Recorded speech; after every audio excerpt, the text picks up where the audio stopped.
Good morning. Welcome to season 5 of the 15-ish minute coffee chat, a conversation providing tips for every entrepreneur and business owner.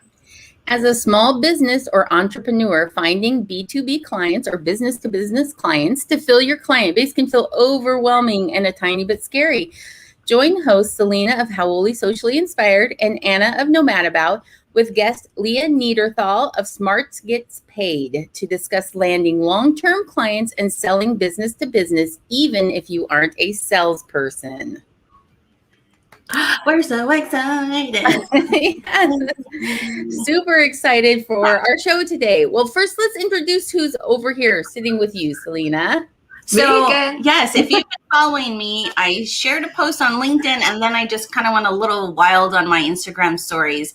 I went on a little micro vacation because my in-laws are visiting. Yay! Hi. And if you followed us for the last 5 seasons, you may have noticed her face because she was once again on vacation with us in December for Christmas. And she came on. She's coming on to just say hi to Leah, do a coffee cup selfie, and then she's going to go continue her vacation in the living room, you know? Yes. So, we love having mother-in-laws on the show. So welcome, Joanne. We're so glad you're here. Yes. How excited are you about today and having Leah on, Anna? Because I know I am. Yeah, I'm excited. This is John said. Yeah, he loves you, Joanne. Okay, John. Yay. So anyway, Yes. So yes, we are super excited about today's show. We're going to be talking about business-to-business selling, which is something that I am going to just be really upfront and honest about. I am not great at.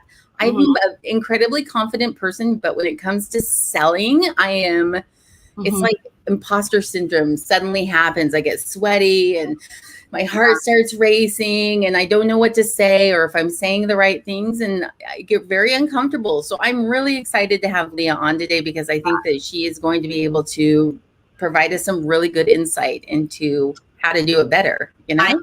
I agree. And I was telling Leah in an email that I've been binging her podcast. So I'm really excited because like we get to actually live talk with her. Yes, exactly. Yes, exactly. At my podcast going, yes, Leah, oh my gosh. Like, you know, so she'll be able to respond real time. Yes, exactly. Okay, so before we get too far into our conversation and read Leah's bio to bring her in, I do want to ask one question to anyone that's out there listening right now. Are you afraid of cold calling a new client? Like, if it's just somebody you think you might want to work with, are you afraid to just pick up the phone or send an email and introduce yourself and see if they want to work with you? I want to know. So pop your answer in the comments. Let us know what a yes or no. Give us some information. Yeah. So. We want to know. Okay. Okay, let me bring up. We're going to just talk about Leah for a second so you guys know who is on our show today. Yes. All right. Go ahead, Anna. You get it. Okay. So Leah Neaderthal is a sales coach for women who get business-to-business consulting and coaching businesses, and she's the founder of Smarts Gets Paid. She's a 3-time business owner who started her career in corporate marketing. Leah didn't learn to sell by being a commission salesperson. She taught herself everything she could about it, overcame selling shyness. That's what I was talking about. And she created a sales approach that feels comfortable and builds strong client relationships and gets results. Super excited. So now she shares those secrets she's learned teaching women how to get B2B consulting and coaching clients they really want, get more yeses, and get paid dramatically more for every contract. She's the creator of the signed 10-week sales training program and the Pack Your Pipeline 21-day LinkedIn Accelerator and other programs. She's also the host of the Smarts Gets Paid podcast that Selena's been binging on lately, where listeners go behind the scenes into her actual calls with clients and where Leah is tackling their biggest sales challenges. They can learn sales strategies that they can use in their business. So prior to starting the Smarts Get Paid, Leah built and grew 3 and sold 3 businesses. So this is not like your newbie out there just saying, hey, I know how to do this. This is somebody who like knows how to do this, right? Yes. All right. So should we just pull her in? Yeah, do it, Anna. Let's say hi. Hi, Leah. Hi, Leah. Hello. We're so excited you're here. You are a smart cookie, and I'm super excited that you're here to share your expertise with everybody. So Thanks so much for having me. And I'm so glad to be here with Selena's mother-in-law too. I know. Oh, hi, Leah. I know, right? Okay, so before we kind of move on, and then we're gonna have to kick you out, Mom. Is we're gonna do a quick, and I wanted to share real fast. I wasn't sure if this is appropriate, but I have my Animal Kingdom mug today, Leah, because I figured, when business world, it's an animal. I don't know. Whatever. It's a jungle out there. Thank you. That's what I was going for. I was like, what? Exactly. Okay, guys, we're gonna go do a quick little. I'm gonna cheers you, actually. All right, on 3. 1, 2, 3. Yay! Bye, everybody. Bye, Leah. Bye, Anna. Bye-bye. Bye, Joanne. Thank you. Thank you. I have to explain a little bit about my mug right here. So this is a little joke that my business bestie, Megan, and I have. It stands for Burn Down Your Business. Every time we sort of hit a wall, and of course it seems super dramatic and nothing's working, we sort of have that moment where like, should we just burn down our business? But this mug is to remind us that, let's just turn it into a little joke, and no, we don't have to burn down our business. And the answer is probably on the other side of just a little bit of reflection and time. That is so perfect. Yeah, I feel like Leah just gave us something we need to do for ourselves. We can do our business bestie thing. Like when we think we want to like throw the towel in, we're gonna be like, no, let's bring out that mug that Leah told us we could have. It's like, oh, you're doing it again. Yes. You're doing it again. That's first tip of the show today, Leah. Seriously. Don't burn down your business. Just take a moment of reflection. Right. First tip is get yourself a mug to show you how silly you're being. Yeah. So to answer our quick little comments, we actually had some people pop in the comments. So cold calling you clients, one Facebook user, I hate it. We've got John over here who's not afraid of cold calling anyone. He's the one who got Miss America. He pitched her for our show. We got her on our show, which was awesome. Yeah. We have another Facebook user that's going to be in our Millspouse Creatives group that says, not afraid, but you're really anxious. That's what happens with me. And then we've got our friend Heidi here who says, I would be afraid of cold calling to ask for business, but I have no problem calling to chat and getting to know the person and would approach sales this way, which is super smart, Heidi. So yeah, so interesting. We've got a whole kind of range of people, the unfearful, and then the ones like me that are like, Yeah. I will say though, I do how Heidi does it. I'm from Hawaii and I don't know but we always have to seek a connection when we are cold calling, and that's kind of our thing. So when we call, sometimes we may say like, oh, your business is in such and such area. I went to high school there. You know what I mean? I search for any type of connection that allows they'll look up now at you, right? Versus looking anyway. Yeah. Well, I think that's right. And I mean, what's interesting about when you start to get any clients in your business, and then also when you think about getting bigger clients, which are, the businesses that could benefit from your services. I actually didn't come from this world and world of selling, right? My background is in corporate marketing. And so I don't like cold calling either. And in fact, I don't teach cold calling because you can start to get clients that are businesses, and really any clients for, the business that you're running, without doing any cold calling. So I love it. Hooray. So I'm so glad. Good. Because it is about that connection. Cold calling is kind of like, hey, I've got some, let's say consulting, right? Let's say that's something you do, and maybe it's marketing consulting or leadership consulting.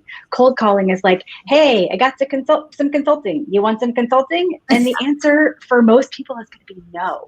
So it's really about, how do you build the relationship? How do you help clients sort of go through build the know, like, and trust factor?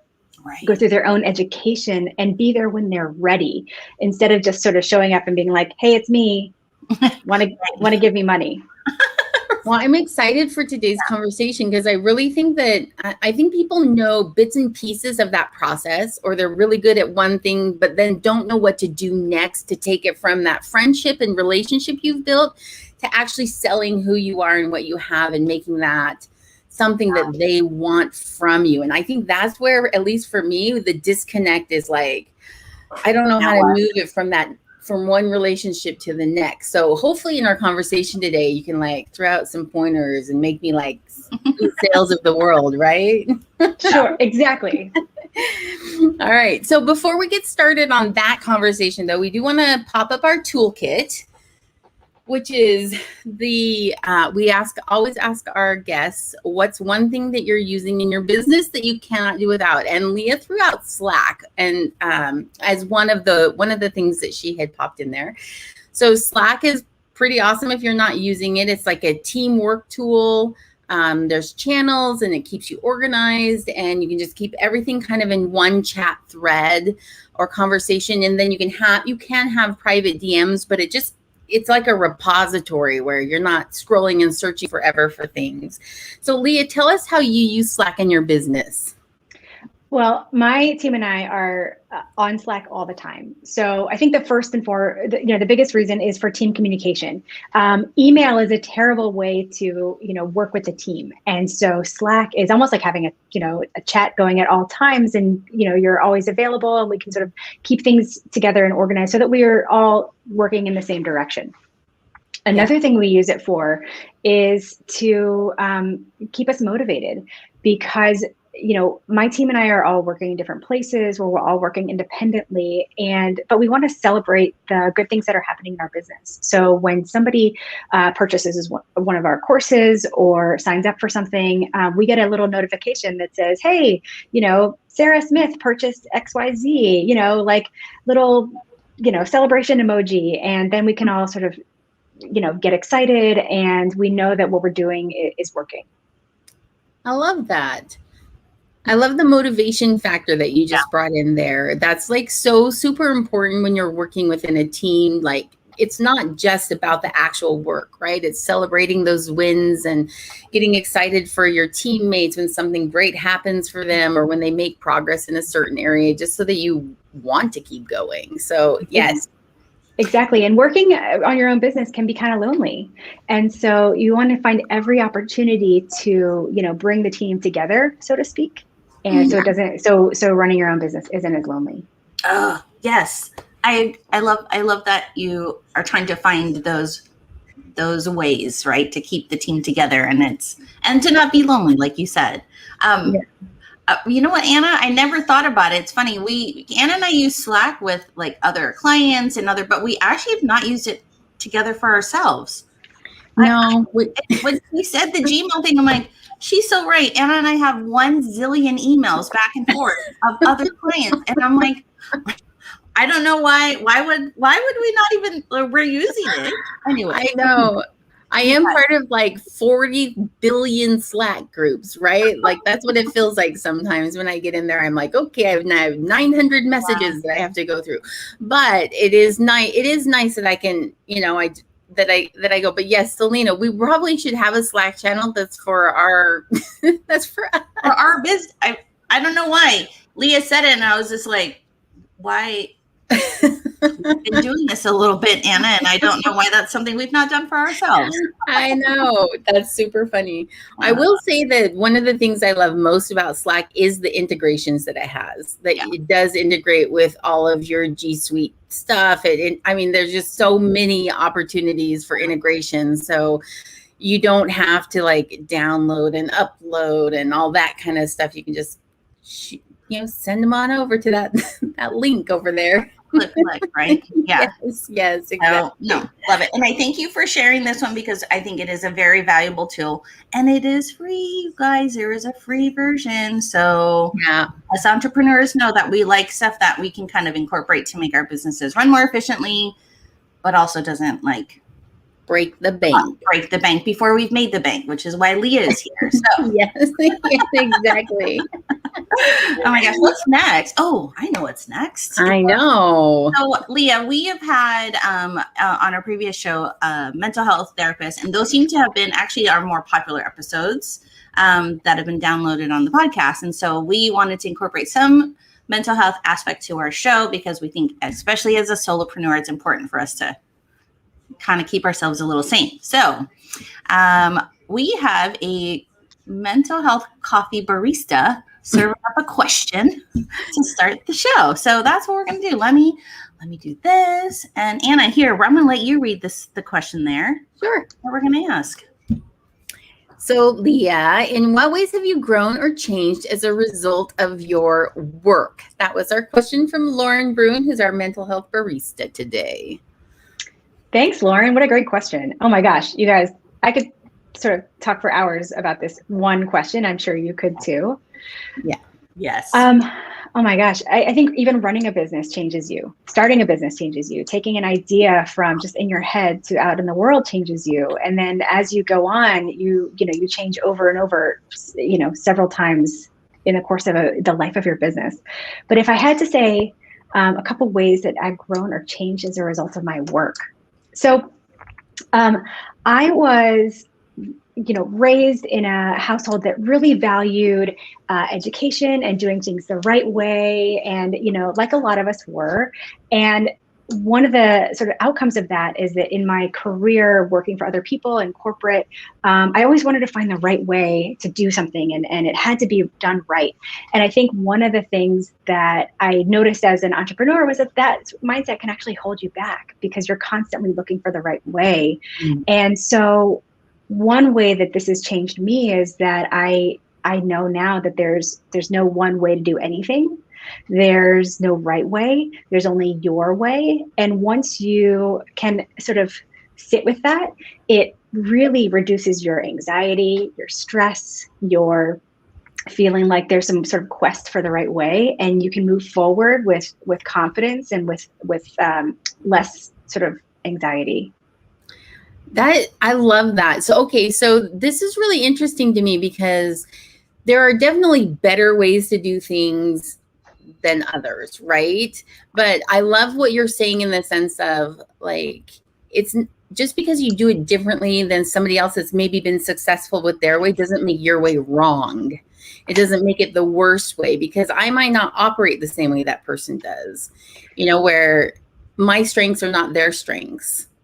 Yeah, I think it's a combination of, certainly there are some commonly accepted best practices, right? You want to have a website that looks nice, for example, just because your way is to make your website look crappy and have no words on it. That would not be the way that I'm talking about. So within a certain, range of possibilities, you can choose the way that's right for you. I recently wrote this down.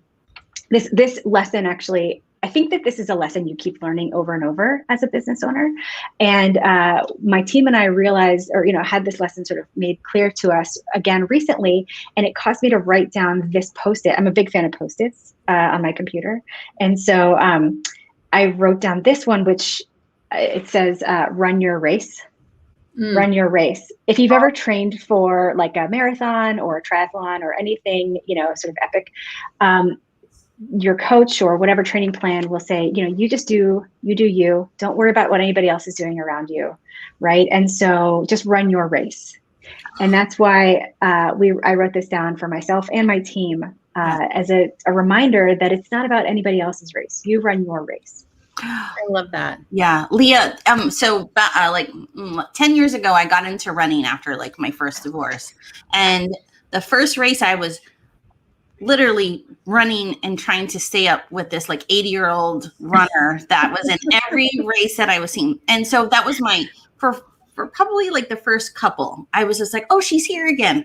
And no matter what, she was slow and steady. And I would be like, I'm on a sprint. And then I would like, I had to walk. And then she'd just be like, raw past me, wave at me, But I realized what you just said, though, right, is you're not running against others, just run your own race. And then it changed how I would go to these races. And I was just okay, my last time was this. I want to try to beat my last time, and before you knew it, I would be crossing the line with the nice little old lady. We'd wave to each other. I'm like, we did it together this time, but Yeah. I love that so much. And it's so true.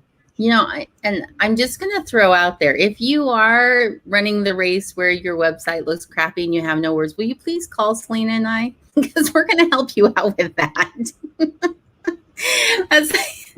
That is not a race you want to try and run. Not that one. Don't do that one.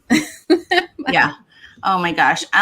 No, this is fantastic. I like how I just loved everything you just said. Yeah. There. So it's absolutely, it makes it about you and your journey and not about other people. And that's really what we had a guest a couple of weeks ago, again, that she was a life coach, and she was talking about how you had to identify what was your priority. It couldn't be the Joneses' priority. It couldn't be, your business partner's priority. It couldn't be your family's priority. Yeah. It had to be yours. And that was the only way you were going to really find happiness and success and feel fulfilled in what you were doing. Yeah. And that's kind of what I hear you echoing, is focusing on what's important to you and what your strengths are and what your journey is what's going to take you to that end goal that you're looking for. Of course. And I think that, you can't I'm a big proponent of this idea that you can move forward in your business until you also sort of look at yourself and the beliefs that you bring to this. And a lot of us were raised by totally well-meaning people who wanted the best for us, right? And have sort of taught us to move forward in a way that might work in, middle school and high school and college, right? But like the mug that you are using today, Selena, like it's a jungle out there, right? And so it requires a different set of beliefs. It requires a different mindset. And so and I'm also like a personal development junkie. So I'm always like reading books and like trying to figure out why I do the things I do and why other people are the way they are. And so I'm really curious about not just this idea of there's no one way to do anything, but what beliefs need to be sort of unraveled in order to get to that point. And so that's, I think, the real sort of growth. Yeah. I like that. I like that you have to, that it is, I like that it's not like there's just one thing you identify and you do it. There's this whole like grouping series of things that, like you said, you unravel them as you go. Mm-hmm. Like you might see a piece of it here, but there's a whole new side of it once you get through that portion. Yeah, totally. And that's why something like, what you'll hear a lot of like coaches or business coaches tell you is like, fake it till you make it. That's why fake it till you make it will never work, because you haven't yet unraveled some of the beliefs that are causing you to think about something in a different way or approach it in a different way. Yeah. Okay. So I can tell just from the way the conversation is going, like this is going to be a huge part of like that bigger conversation of being a good salesperson. Mm-hmm. Like I feel like that's like, you just set this foundation for like the next question, which is, well, I guess we can just jump into the next question. Okay, so we're going to jump into the next question, which is basically, wait, I don't want it to be a ticker. I want it to be a ticker. I apologize. So, Leah, then with what we just talked about, what's the secret to landing that client? So how do you sell to these people? Like once you've started that process in your journey and you're feeling good about where you're at, what's next? Well, when you shared this question with me prior to, this session, I really started to think about it. And I want to offer that there's not just one secret. Well, there are a lot of secrets, but there are 3 really important ones. Get ready. And remember that I didn't come from this world, right? These are all things that I've had to learn for myself. And so I know how difficult even some of the things I might say here are to sort of reconcile, right? Because this is an uncomfortable world. This idea that, you selling is something you either have or you don't is sort of, I don't think that's really true. You can learn how to sell, but it is a process. So anyway, but that's not even one of the secrets. So I don't want to go over there. I think the first secret to starting to get these clients that are businesses that are going to be more profitable for you, that are going to be more bigger projects. And when they're more profitable, you can, have less, you can really prevent burnout.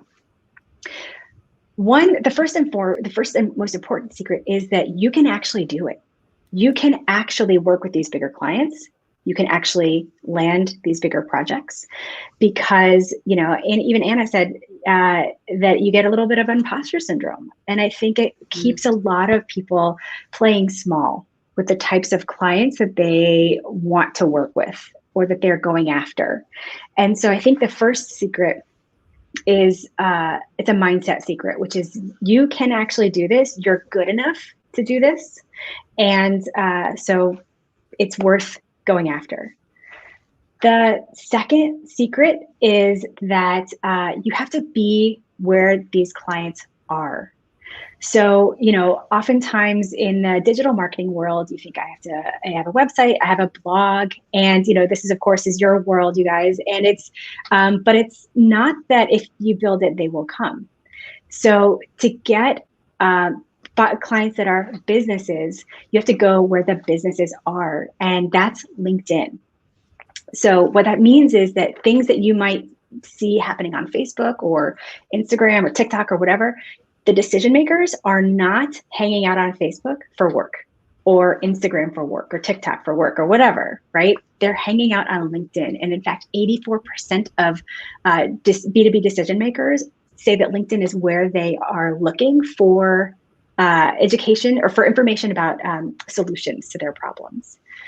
And then the third secret is that you have to really position your work in terms of the value that those clients care about. So a lot of us start by talking about our businesses in terms of what we do. I do digital marketing. I'm a leadership coach. I'm a life coach, what have you. But that really refers to us. So you have to sort of flip it around and start talking about your work in terms of the value to the client's business. How will they be different as a result of working with you? What things can they do in the future as a result of working with you that they can't do now? So that's really how you get them interested in not just you because of the activities you can do or the services you offer, but how they will be different. I love that. All three of them are so good. I couldn't even pick like a favorite one really because they all tie together obviously, but you guys, the 3 tips like this, if you're feeling nervous, but what do I say? Well, let's just drill down a little bit. So the very first one, I'm just going to throw back up there. Yeah. The very first one you said, you can actually do it. You're good enough, right? Like having that mindset, I think is really difficult, especially for solopreneurs, entrepreneurs, and very small businesses, right? Yeah. They think, I can't work with that Fortune 500 company. I don't have what it takes. I don't have the manpower. I don't have the time. I don't have the expertise or maybe it's not even that, but it's the time and manpower maybe because I'm a small business and they need so much more.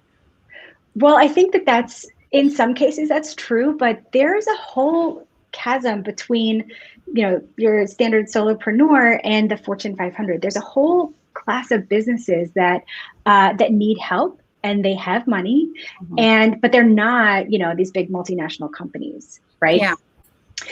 But I think that the time and manpower thing is a little bit of fear. It's going to take too much of my time, right? It's going to take too much. But if you don't sort of try it, or you sort of don't know what these companies need, and there's a way to sort of structure your services and structure what you offer that doesn't just eat up all of your time. But I think that the thing that comes before that is that, that imposter syndrome, that thing, they're going to know that I don't know what I'm talking about. They're going to see right through me. These people are so big and important, that they're going to sort of look through me. That's, I think, the real underlying fear. And that's very, common and normal to think that. You want it, but there's the fear of success too, right? And so it you grab onto any excuse not to take that one step closer to attaining them. And absolutely. Right. But it keeps you playing small. I mean, I have clients who are selling in programs to businesses that don't require a lot of their time. It's just in the strategy realm.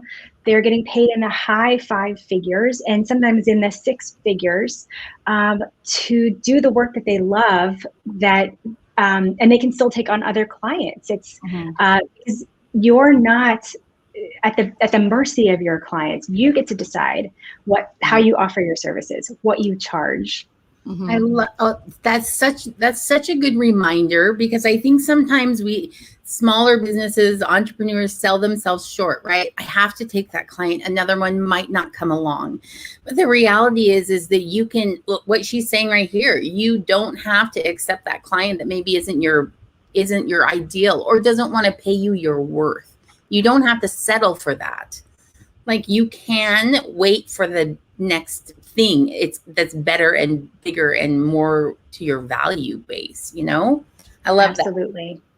that. Okay. Put it on a Post-it. Oh yeah, put on a Post-it. That's perfect. I wish I had Post-its right next to me. I'm gonna have to put some on my desk, right? My Post-it is out of reach, but as soon as we're done, I'm literally going to go run your race, and it's going to go on my computer, you know? So any of our guests out there watching right now, put it on a Post-it and then shoot a picture and tag us in it so we can see it. Put it on a Post-it. I'm worth it. I'm good enough. I'm gonna show you real fast, Leah, what I do have taped to I have this. I'm from Hawaii, and this is. Oh, I love it. That's on mine because I live. That's how I operate my business, with a lot of aloha. And then I do have. It's funny, but this one I've had this on. I've not no like trust. This is like 6 years old, and it has traveled from Louisiana to Texas. I could have wrote a new one, but I felt like I was gonna give bad juju if I took off my original Post-it. Anyway. So. Oh my God, I love that. I love it. Tell us what's on your Post-it, guys. We really do want to know, and I think Leah can I'm sure she'll like to see what you guys have down the road. But okay, can we talk about her secret number 2 real fast? Yes, let's do it. So secret number 2, which is be where the clients and businesses are. And she said LinkedIn, which if anyone's been watching the last little while, Selena and I are huge fans of LinkedIn. We love LinkedIn. We think LinkedIn is an awesome platform. And as far as business to business, we 100%, I'm just going to speak for both of us here, agree with you, Leah. Yeah. This is where the people are. This is where you're building professional relationships. This is where you're getting to show your value in terms of being a business and what you can offer. So what would be one thing you would say about LinkedIn to anyone that's listening? Like, whether they're doing it or not, like, what's your one LinkedIn tip you throw out there? Oh my gosh. Just one? Trying to keep me to one tip is so hard. I think the most important thing to know about LinkedIn is that a lot of us, get on LinkedIn and think it's super professional. It's very buttoned up. It's, you have to sort of be a certain way, or it's basically the online version of going into the office. But I think one thing I'd want to share with everyone who's listening is that you can actually do LinkedIn really well and get in front of your ideal clients and build those relationships and help them sort of take the next step by being yourself. It does not have to be buttoned up. You do not have to use, the corporate jargon. You can really show who you are, because even in this world of business to business, people do business with people. Absolutely. Yes. Yeah. You're just speaking my language. I mean, obviously I just showed you my Amplify Aloha, and I think connecting is super important in my culture. And so I think that you should continue to always want to connect. Yeah. My teenage kid has arisen and she's poked her head in my office, and I'm like, but yeah, no, I think connecting and networking with intention, then with the right way for the right reasons, right, will definitely down the road get you where you want to go.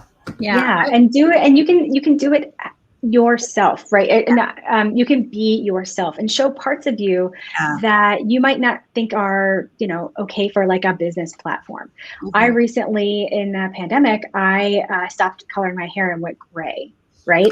And I shared that journey with my audience and with my connections on LinkedIn. And I have to tell you, I'm sharing sales strategies and all of these things all the time, but what got the most which was what was the most resonant with people, is that journey. Right. Yeah.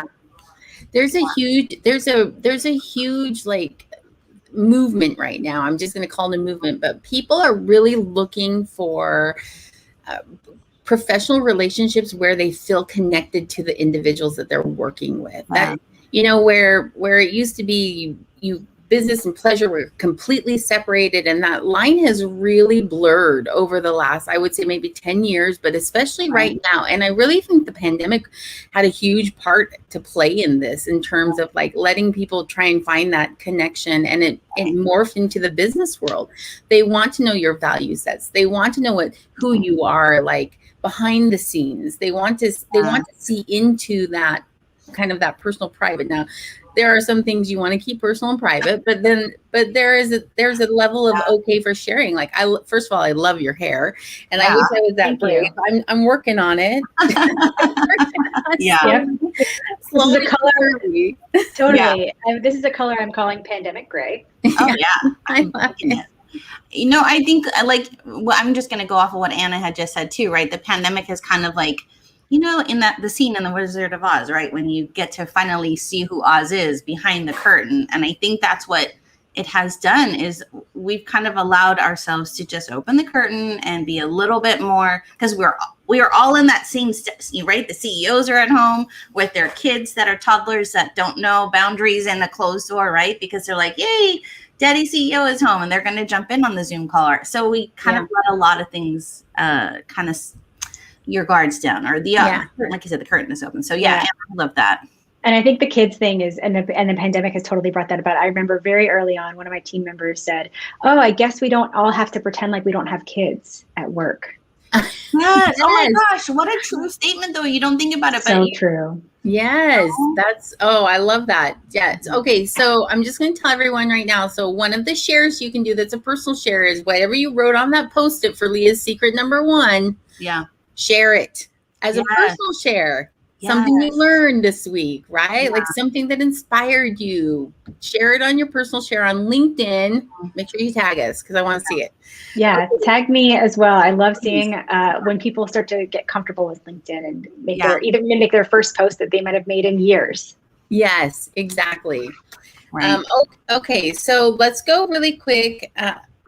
So Johnson, where do you want us to post our posted affirmations? On your computer, on your bathroom mirror, wherever you want to put it, I suppose, right? Bedroom mirror. I took his question as like, post it on our page on LinkedIn and make sure to tag Leah and Anna and Selena. That's all. I'm like thinking like, bathroom mirror, where do you put your affirmations? I don't know. She needs another cup of coffee, Leah. She's the smart cookie of us two, that's for sure. So please tag us. Anyway, okay, let's go on to number 3. All right, number 3, talk about your work in terms of the value you bring to them. So I'm just going to throw out really quick. So I'm a copywriter, right? This is a huge part for copywriting. Like, we're always telling our clients, we have to tell them what's the value, not what do they get, not what's the laundry list of things that are coming in their 10-week course. What's the actual value? What is this going to change for them? What problem are you solving for them? And that's really what I think you're talking about here, right? Is what inspiration are you bringing to this client? What help are you? Absolutely. All those words. Yes. Absolutely. I think the thing is we're comfortable talking about ourselves, right? What we do, what they get, all of these things. But the job, and I'm sure you see this every day as part of your work, the job is to help clients fall in love with their own future. Yes. And so that's what we talk about when we talk about value. How can you help a client fall in love with their own future? And that's where you need to start the conversation. Yeah. I had a testimonial from a client of mine, and what I loved the most about it was she said the most unexpected thing was when she worked with me was that I motivated her. And that was such a huge compliment for me, right? It wasn't about the email series I'd written or the launch that we'd done or any of that, but she's like, I felt inspired and motivated. And I was like, yes, And then, but that's an example of what you're talking about here. I'm just patting myself on the back, just a tiny little bit here, but it's an example of what you're saying, where it's I brought something that, first of all, I didn't expect that to be what her testimonial would say, right? I think she'd be great email series, great launch strategy, blah, blah, blah. But no, it was all about the other parts of it that she found even more valuable than the actual work I did for her. And I think that if you can identify those as a small business owner, really identify what your value is that you're bringing, it's got to be included in everything that you're doing. The way you talk about your business, what you're posting on social media, the way you're presenting yourself, when you're introducing yourself, like it all ties together.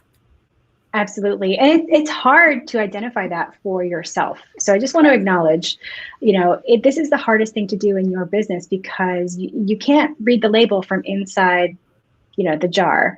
And so I understand it's hard, but it's worth sticking with it to really sort of hit on the value, because like you said, when you integrate it into everything on your LinkedIn page, on your website, in your emails, in sales conversations, you really start the conversation around value, which means you can charge more, you can get paid more, you can, define your set of services, you can keep yourself from sort of being treated like an employee. There's so many downstream effects when you can really start the conversation around value.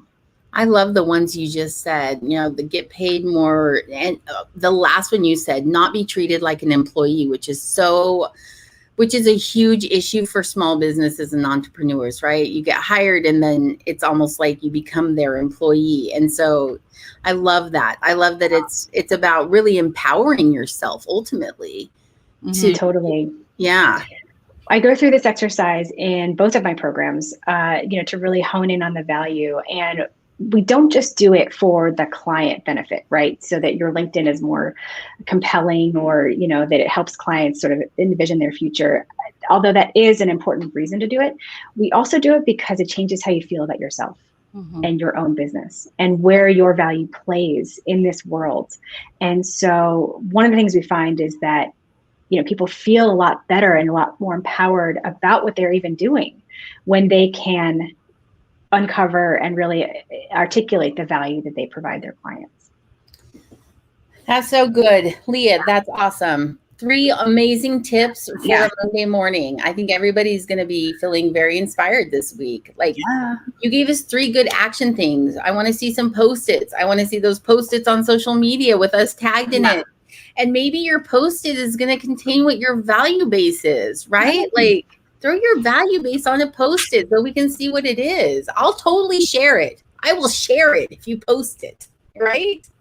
I love that. That's some good stuff.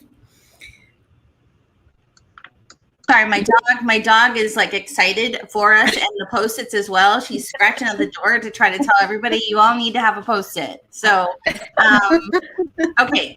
So here's the deal.